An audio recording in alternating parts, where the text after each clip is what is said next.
All right, let's talk about AC power.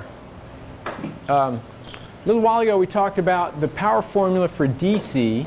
There's a different power formula for AC, and there's a twist to it. But let's talk about how AC works. So you're looking at an animation of an AC generator. This is a two-pole generator. And so what happens is you have these coil windings around the stator of the generator, and a magnet spins around it and generates a voltage. So you're looking at the voltage being generated on the right-hand side. That's how a two-pole generator works. Typically, if you're using a portable power generator in our industry, it's probably going to be a four-pole generator. And all that means is now there's four magnetic poles spinning around, so it can rotate slower and still generate 60 cycles per second. But notice that this waveform right here, what do we call that? What's that wave shape called? That's a sine wave. So the voltage that we use for alternating current is a sine wave shape. That means that it starts at 0 volts and it rises up to a positive peak, and then it drops it back down to 0. Then it goes to a negative peak, goes back to 0, and then starts all over again. So this is one cycle, and in North America we use 60 cycles per second. In other parts of the world they use 50 cycles per second, or 50, that's called hertz, 50 hertz or 60 hertz. That's what we use. Now, what's the voltage in North America? 120 volts, right? That's what's called the nominal voltage, or the named voltage. So when the power company generates power, they'll send it across the transmission lines at a very, very high voltage, and then they have these transformers that drop it down before they send it into a building, and then in the building a lot of times we'll have another transformer to drop it down to 120 volts. And the reason they do that is because there's a trade-off between safety and economy. The higher the voltage, the more dangerous it is, because the further it'll arc, it'll reach out, and also the higher the voltage, the more current it will conduct if you get shocked. So that's the safety issue. So that's why when we get to the building, there's transformers that drop the voltage back down to safe levels. So 120 volts is a lot safer than 345,000 volts or 169,000 volts, or whatever the voltage is that they transmit it with. Now, we say the voltage in the United States or North America is 120 volts, but if you look at the waveform, remember it starts at 0 volts, rises to a positive peak, drops down to 0, goes to a negative peak, and goes back to 0 and starts over again. So where along this curve do you suppose is 120 volts exactly? Where does that occur? Does anybody know? Can anybody point to 120 volts on this curve right here? Sorry, where? Here, use the pointer, use that button right there and show me where 120 volts is. So he's pointing to right around here, right? Is that what you said? Yeah, you're right. That's where 120 volts occurs, and then it occurs again over here. So actually, in one cycle of the sine wave, it passes through 120 volts twice. So why on earth do we call that 120 volts then? I mean, it also passes through 0 volts, and it passes through the peak, which is 169.7 volts. So why do we call that 120 volts? Anybody know? Have you heard the term RMS, root mean squared? Okay, so RMS is a calculation that tells you the DC equivalent, or the AC equivalent of a DC voltage. And the reason we do that is because a long, long time ago, when we first started using electricity in Edison's time, everything was DC. So all the lights and motors that were installed ran on DC, and then along comes a guy named Westinghouse, George Westinghouse, who revolutionized the electrical industry and started making and selling AC systems. And because of the ability to change voltages. Remember that trade-off between safety and economy? So the higher the voltage, the more economical it is, but it's more dangerous. The lower the voltage, the less economical it is, the more safe it is. But we can change it with AC using transformers. You can't do that, or they couldn't back then. They couldn't do that with DC.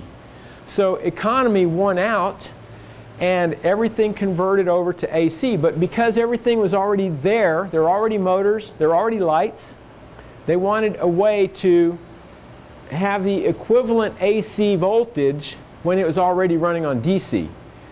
So if you have 100, back then it's probably 110 or 115 volts DC, and you came in and you said, how do I match that voltage using alternating current? Well, you use this formula, and it's just a math formula. You plug in the peak voltage, and you come out with the RMS voltage, which is the DC equivalent. So when we call out the voltage, when we say 120 volts, or when we say 100 or 208, or 230 or 240 volts, without even saying it, it's implied that we mean the RMS voltage, the root mean squared voltage. And the same goes with the current. When we say 10 amps, it's implied it's 10 amps RMS, because the current waveform is also a sine wave. Because for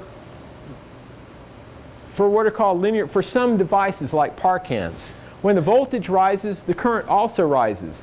When the voltage falls, the current falls. So if the voltage waveform is a sine wave, so is the current. That's what's called a linear load.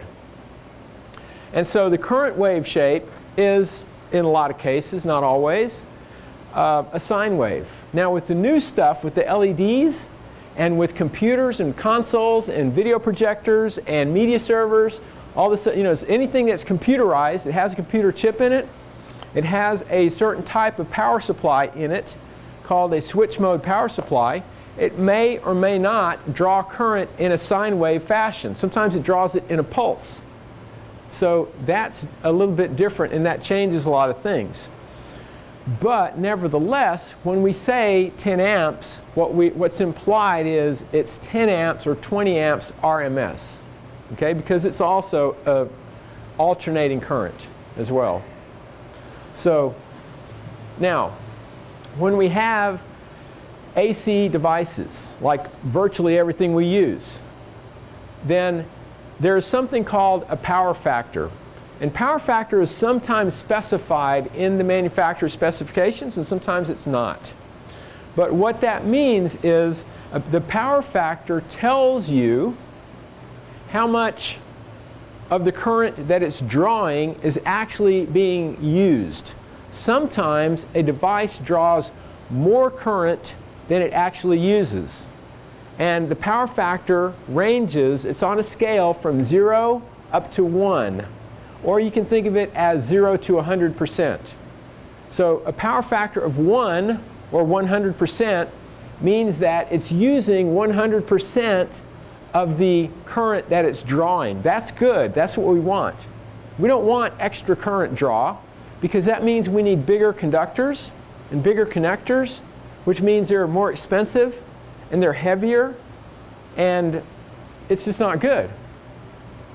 So there are ways to build gear that have a high power factor, and then there are ways to build gear that have a lower power factor.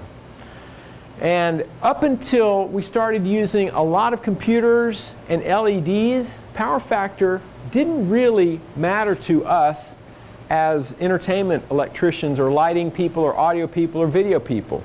But that's all changed in the last 5, 10, 15 years because of LEDs, because of computers. We're using a lot more of them now. So now when you plug in a device, you can't always assume that if you use the West Virginia formula, watts equals volts times amps, 1,000 watts is at 120 volts is 8.3 amps.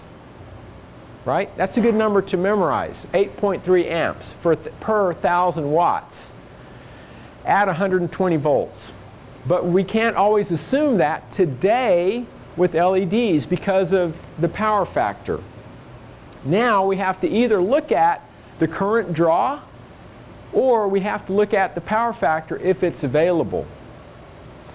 Now, since LEDs have become really popular, whenever I teach a class or a workshop, a lot of times I will measure the power factor on LED fixtures because they're so popular now.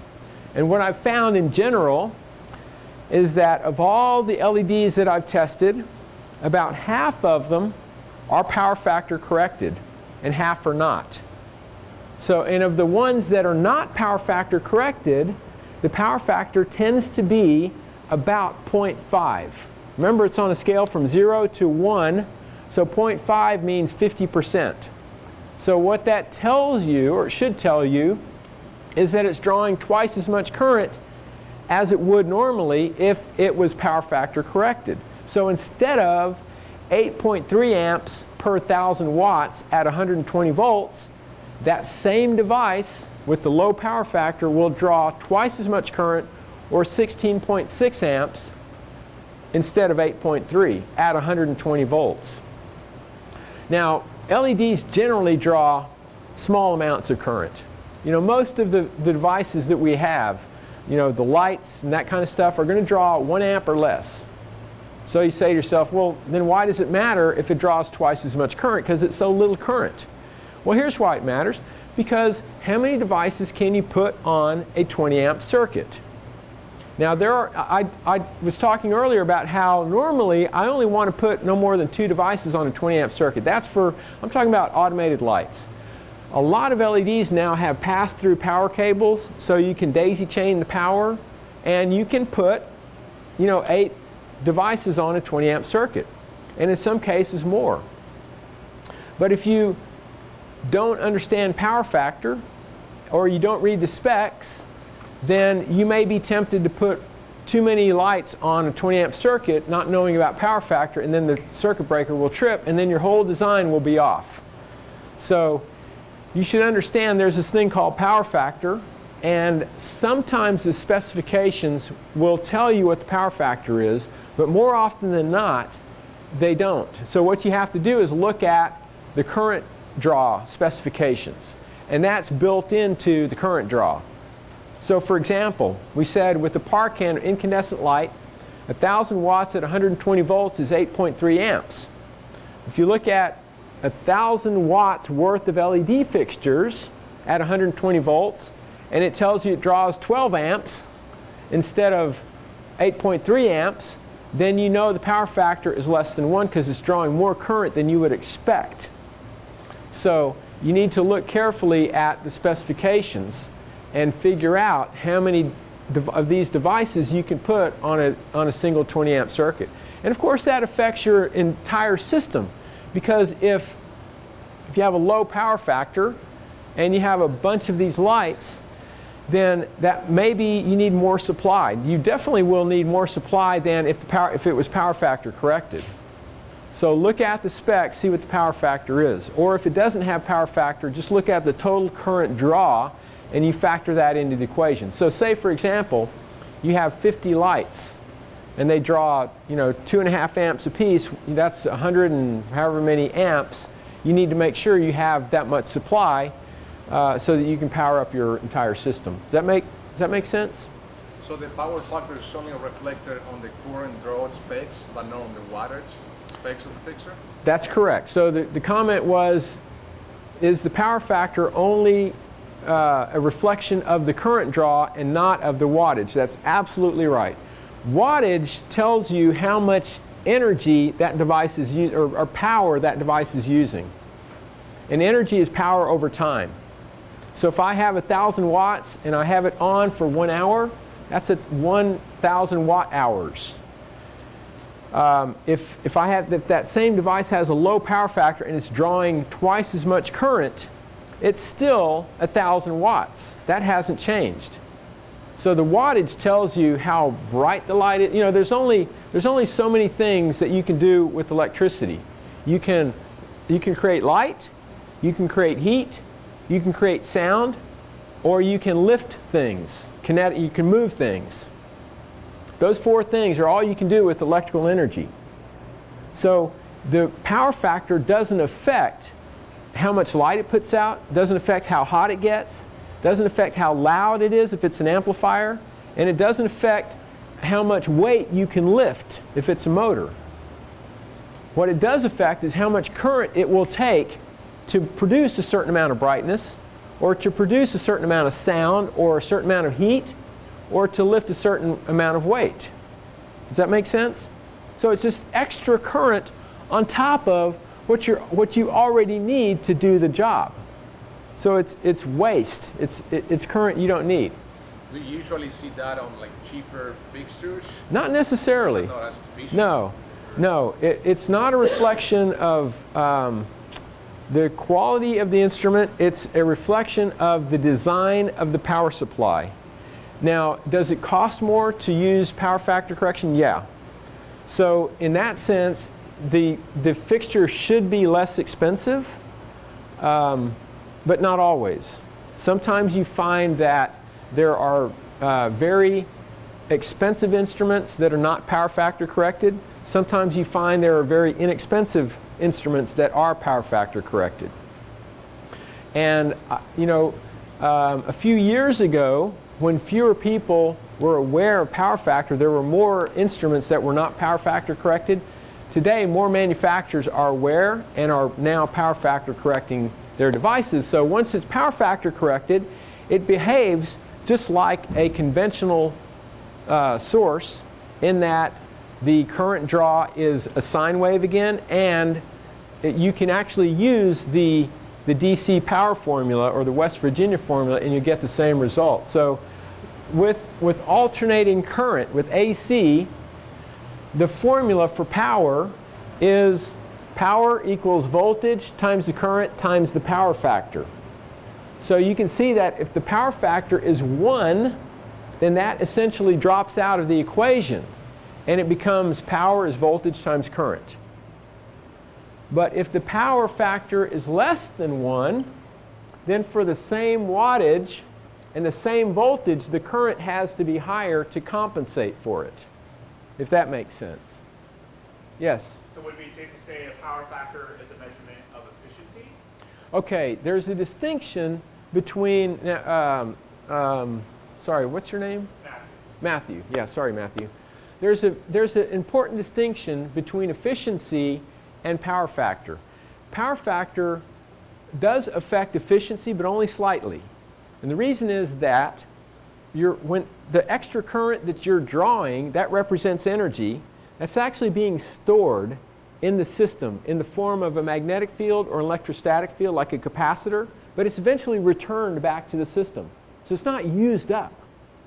But what it does affect is, because you're drawing extra current, the resistance in the wire and the current produces heat. That heat represents losses. So it does decrease the efficiency slightly, but compared to the overall efficiency, it's not that much. Now, when we talk about the efficiency of converting electricity to light, that's called efficacy. How efficacious is it to convert electrical energy to light energy? And because LEDs are very energy efficient, the efficacy is very high. And so you can have LED fixtures with low power factor that still have high efficacy, but low power factor, if that makes sense. But that's a great question. It does slightly affect energy efficiency, but not terribly. So, personally, I wouldn't let low power factor be a determining factor in selecting a light fixture. If I like the quality of light, if I like the price, if I like the energy savings, a low power factor will be a factor, but probably not the deciding factor. All other things being equal, yeah. If one's power factor corrected and one's not, and everything else is identical, then yeah, that would influence my decision, but otherwise not. So if you start to look at the specs it's kind of interesting what you'll see. You know, I have a what's called a power quality meter that is it's a fancy voltmeter with the oscilloscope display built in, so I can actually measure the power factor in an instrument, in a light instrument or whatever. So, and I often do. Everywhere I go, I take it with me and I'll measure the power factor. But if you don't have, and it's an expensive device, if you don't have a fancy power quality meter, look at the specs. And it'll be interesting to see if you start doing the math and calculate the current draw based on the wattage to see if it matches up what you think it should. If it doesn't, that means there's something about the power factor that's different. Power factor is not one.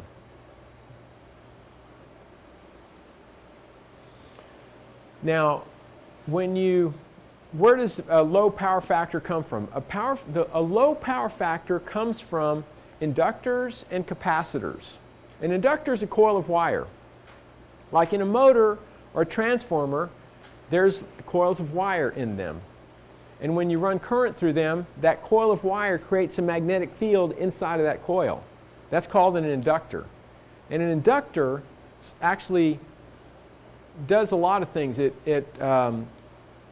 shifts the relationship between the voltage and current. It sometimes raises the current draw because it drops the power factor. That's where low power factor comes from. So when you're setting up your system, you know, you may have heard this before. If you're doing a tour, if you're on a tour, if you're doing a portable show, temporarily installed, and you have a bunch of feeder cable, and remember, feeder cable draws a lot of current. If you have excess feeder cable, say you've got 100 feet of feeder, but you're only using 25 feet of it, what do you do with the other 75 feet? Figure eight it, right. What you don't do is make a coil of wire. Why? Because a coil of wire is an inductor. And an inductor drops the power factor. So you're affecting the power factor of the entire system. So if you have, say for example, a big show that draws 300 amps, and you do this, you coil up all the feeder cable, and it drops the power factor to 0.8. What is 300 divided by 0.8? Let's see. Let me just do this calculation real quick. 300 divided by 0.8, that's 375 amps. Now a 4-aught feeder cable, that's the big feeder cable. In theory, that's good for 400 amps, so you'd be under that. However, in practice, because the way we use feeder cable, it's actually 325 amps is more like what it should be. So we've exceeded the ampacity of that cable just because we coiled up all the feeder. So instead we figure eight it. Why? Because half of the figure eight has a magnetic field in one direction, half has one in the other, and they cancel out, and it doesn't affect the inductance. Now, typically, you and I will be using three-phase power. What does that mean? Well, it means that the power is generated using a three-phase generator. A three-phase generator has 3 sets of coil windings. Here's one pair right here. Here's another pair. Here's another pair. And each one of those coil windings produces its own voltage waveform. So there are actually 3 different voltage waveforms in a three-phase power system. So when you go to a venue, like if you go to the Staples Center and you find the switch on the wall, you'll see a cabinet with 5 terminals on it. And the 5 terminals, there'll be a green, there'll be a white, a black, a red, and a blue. The black, red, and blue represent those, those actually output voltage. And so there's 120 volts to neutral on the black connector, 120 to neutral on the red, 120 to neutral on the blue. 3 different waveforms. And you'll notice how they're out of phase with each other. The black one starts right here. The red starts right here 120 degrees later. The blue starts right here 120 degrees after the red. Why 120 degrees? If this is how many degrees in a circle? 360. So what's 1/3 of that? 120. So this is the red winding right here, pair of windings. That's why the red voltage starts 120 degrees after the black voltage waveform does. They're physically displaced by 120 degrees, so electrically the voltage waveforms are displaced 120 degrees. That's how three-phase power works.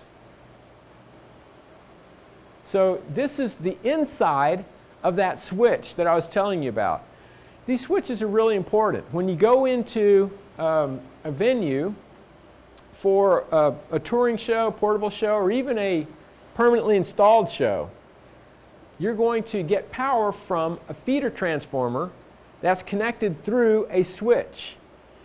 And it's important that you have the switch so that you can kill power, flip the switch down, then you lock it. You see that little hole right there? That's so that you can put a padlock on it so nobody comes along and turns it on while you're setting everything up. And it's a good idea to carry around a padlock for that reason. So you'll turn it off, you'll lock it. When it's in the off position, it's energized at the top. It's not energized at the bottom. So you can take your meter, and typically these will go to the connectors, and you can meter, before you can make your connections, you can meter the power to make sure there's no voltage there. And that's where your contact voltmeter comes in handy. You know that little wand with the plastic tip? You can just use that and make sure there's no voltage on your three hots. There's your black, your red, and your blue. So you'll meter it to make sure that it's dead before you start making your connections. Because what you know, a lot of don't trust that when you flip the switch in the off position that it's really off. Why? Because things break. And sometimes these contactors get welded into position. See how when you open it, when you turn it off, there's a blade that flips in and out of there. Sometimes they get welded shut. And even though the handle is in the off position, it's still energized. Sometimes the mechanism breaks right here, and the handle will move up and down, and it'll feel like it's shutting off, but it's not, because it's broken right here. So you want to turn it off, and then you want to meter it to make sure there's no power there. Then you can make your connections. That's the safe way to do it. So this is a three-phase switch. Notice these are fused, and those fuses, you know, there's a lot of current that could potentially flow through there. These are 4-aught cables, and the ampacity of a 4-aught cable in free air, and that means that it's not touching other current-carrying conductors, which is not the way we use them. But in free air, they're good for 405 amps. The way we use them, 325. Still a lot of current, 325 amps. It's a lot of current. And so you have to be really careful. Yes? Is that saying that the cable would fail before the fuse failed? Would the cable fail before the fuse fails? Hopefully not. Right. That would be a bad situation. No, the fuses are designed to blow at 400 amps. Right. So now how does a cable like that fail? The first thing that's going to happen, if you overload a cable, any cable, the first thing that's going to happen is it's going to get very hot. So it's not as if the copper is just going to explode or even link, you know, or fuse, sorry. You know, when you have a solid piece of copper and it melts in half, we call that fusing, right? So the fuse is designed to melt long before the copper will melt. But what will happen, the first thing that happens before a cable fuses is that the insulation will melt.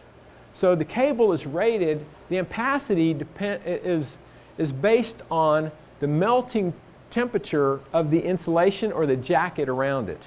Because remember, that's one of the most important ways we protect ourselves from electricity. So as long as there's good insulation or jacket around it, then that's a safe piece of gear. Once it melts off, all bets are off. So it's designed, you know, a fuse is a weak link in the system.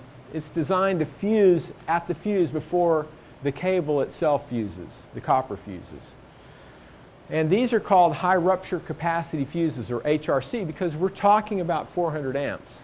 And do you know what happens when you interrupt the circuit under load? Any idea? You know, and by that, what I mean is, suppose that you turn something off while it's conducting. Or you pull the connector apart while it's conducting. What would happen? It arcs. Yeah. You want to see a graphic example of that? I've got this video that I got off of YouTube, and it's kind of fun to watch.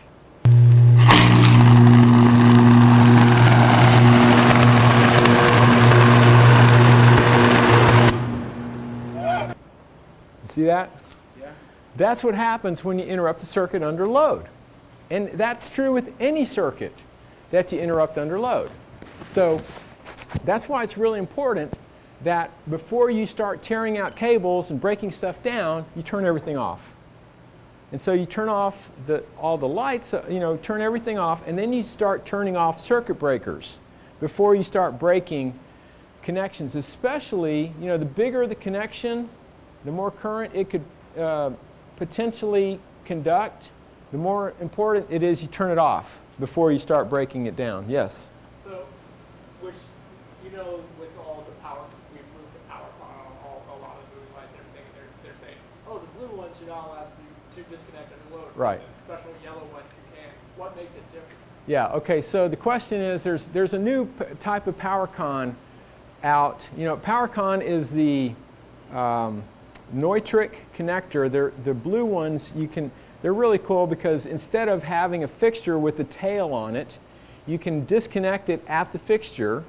And so in the last 5 or 10 years, almost all the lights now have moved over to PowerCon connectors. And that means that when you put the fixture in the case, you can take the power cable off of it and put it in the case too, so it's not dangling.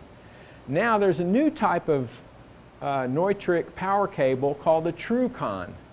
And a TrueCon is black and orange instead of blue.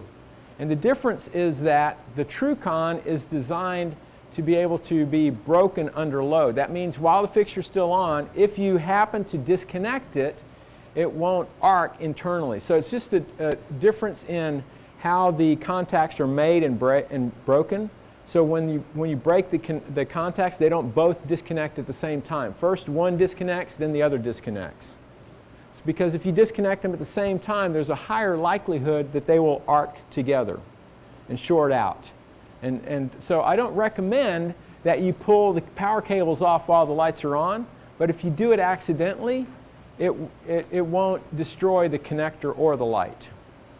And that's a good lesson to learn about how you meter power in general. You know, if you have how many people here have their own voltmeter? Okay, so a voltmeter has 2 leads on it.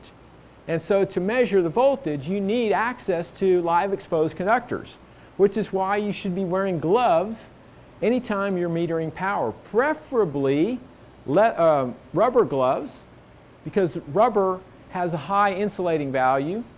If not leather, maybe the next best thing, if not rubber, the next best is dry leather, not wet leather gloves, because that's, you know, very low resistance. But if you have leather gloves, that's better than nothing.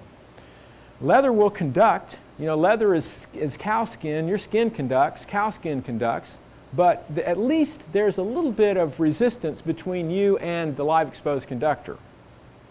So if you don't have rubber gloves, wear leather gloves if you have to meter power.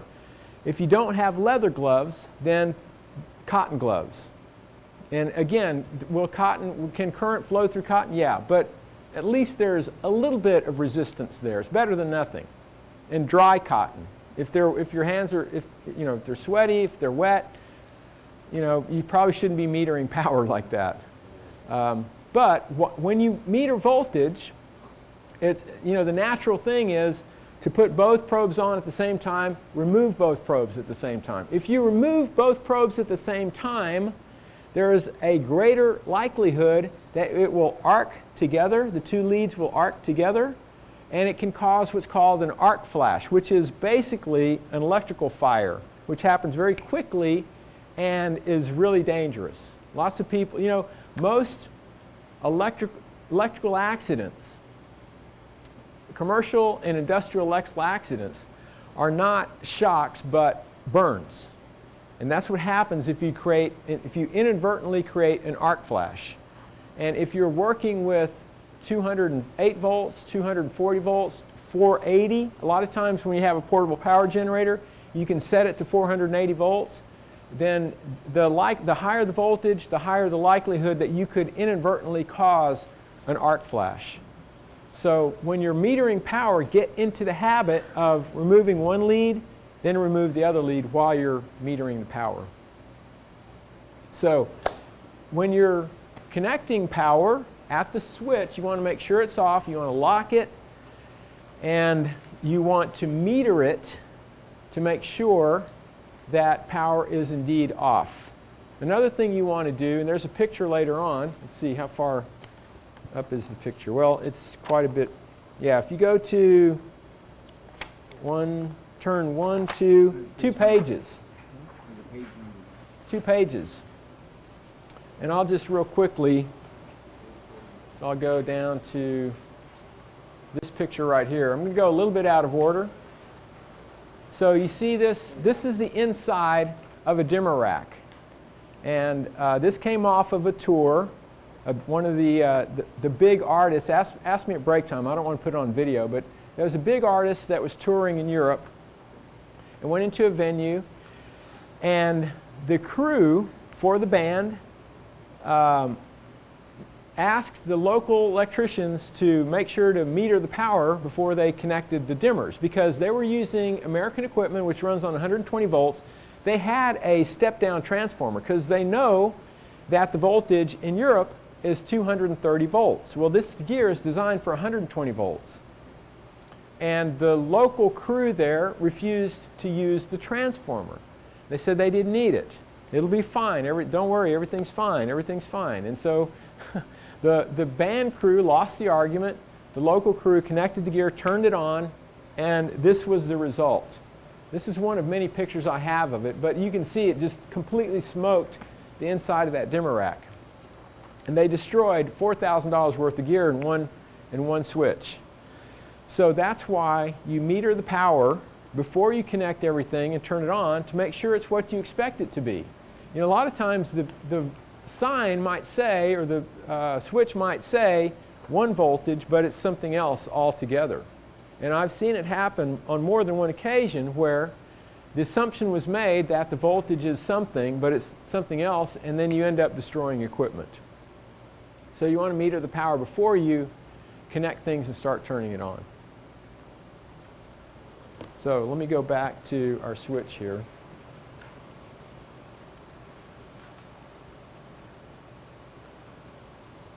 So this is a 3-phase switch. Notice the green wire right here. Where does that connect?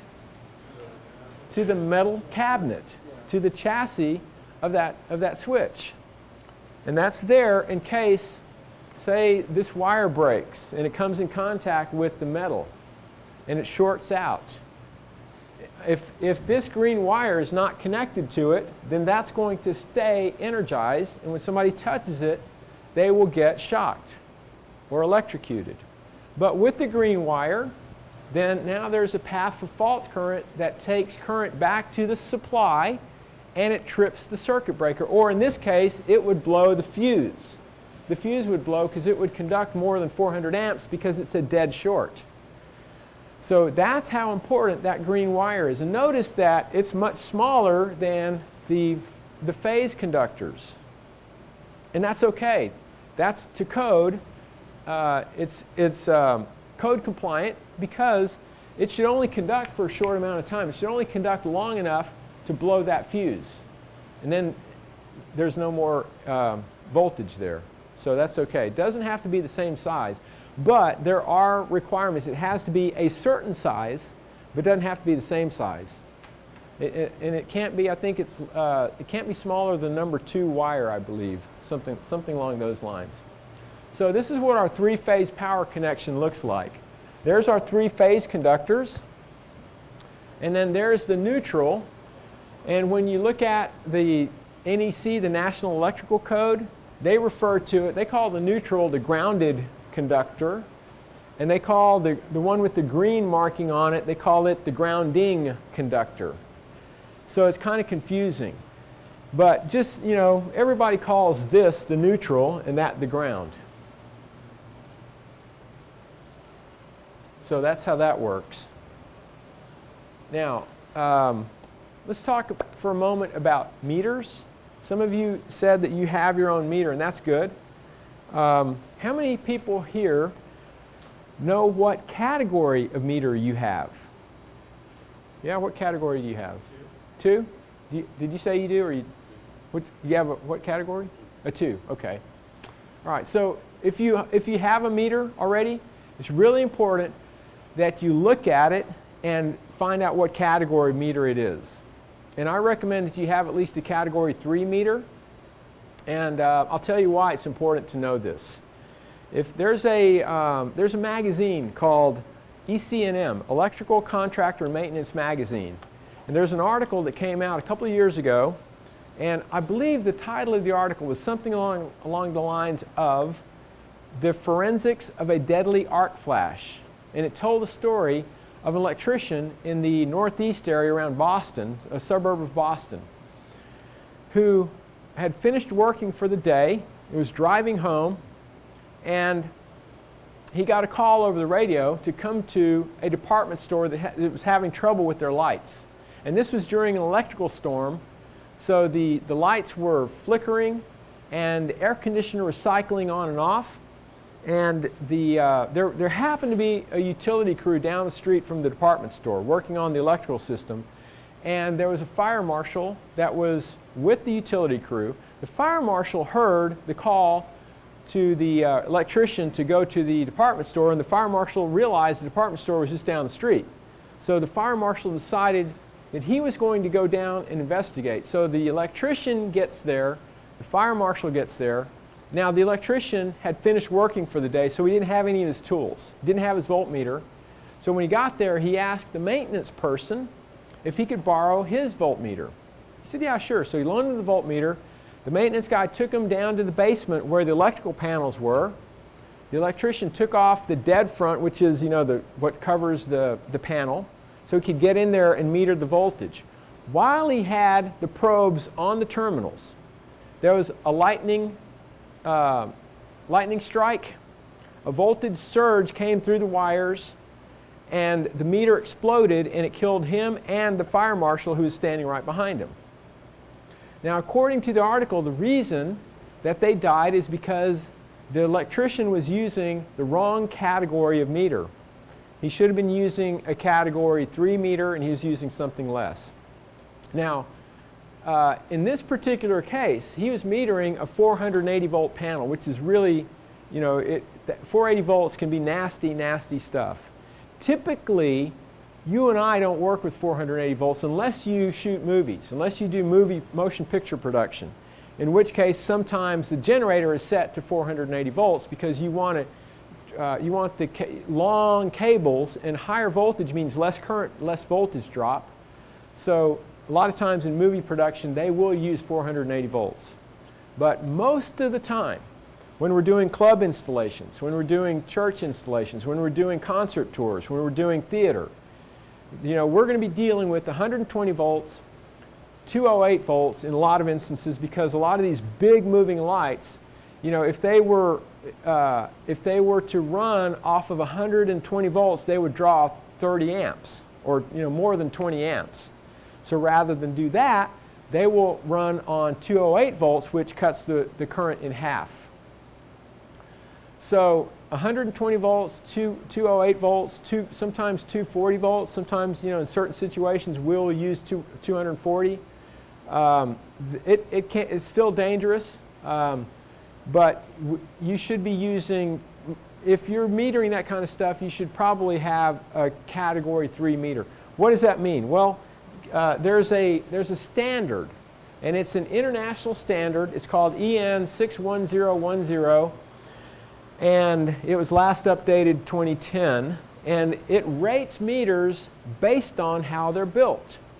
And if you look at things like, are the where you plug in the leads, so here and here, the terminals have plastic shields over them to prevent accidental arcing if they come unplugged. So say you're metering power and they accidentally come unplugged from the meter, can they short out while you've got them on the terminals? Well, those shields prevent that. So a certain category of meter requires that the leads are shielded.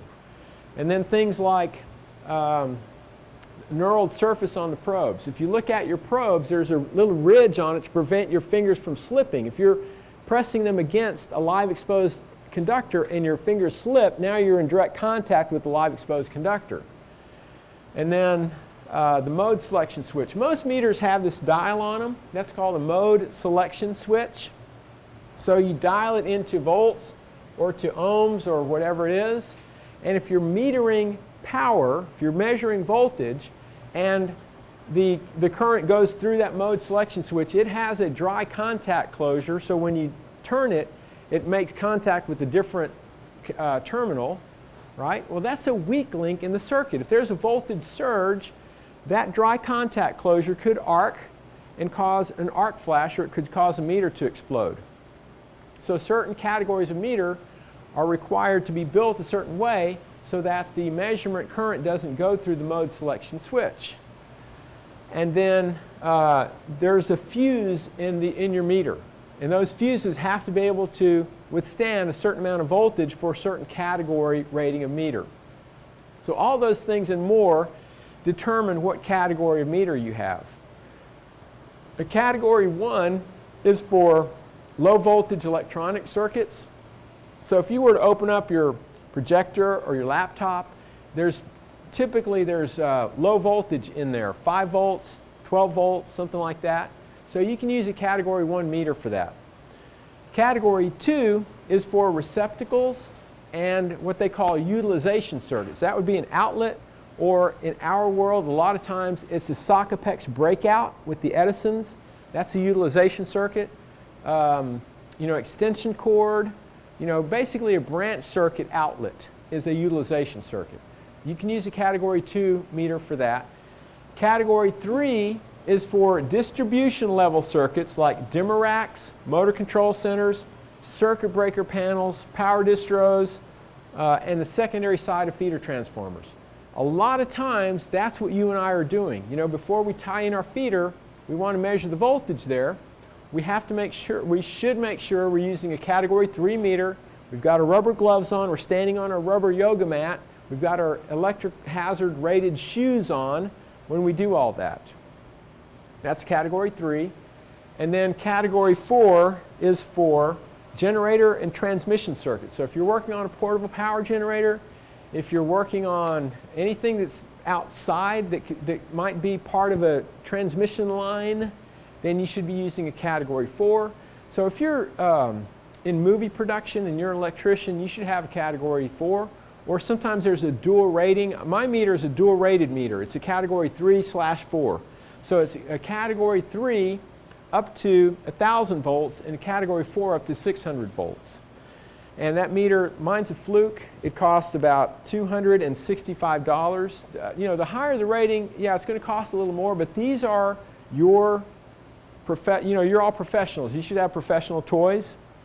And it's also part of your what's called personal protective equipment. It's going to safeguard your health and possibly your life. So you need to make sure you have the proper gear, and part of the proper gear is having the proper meter.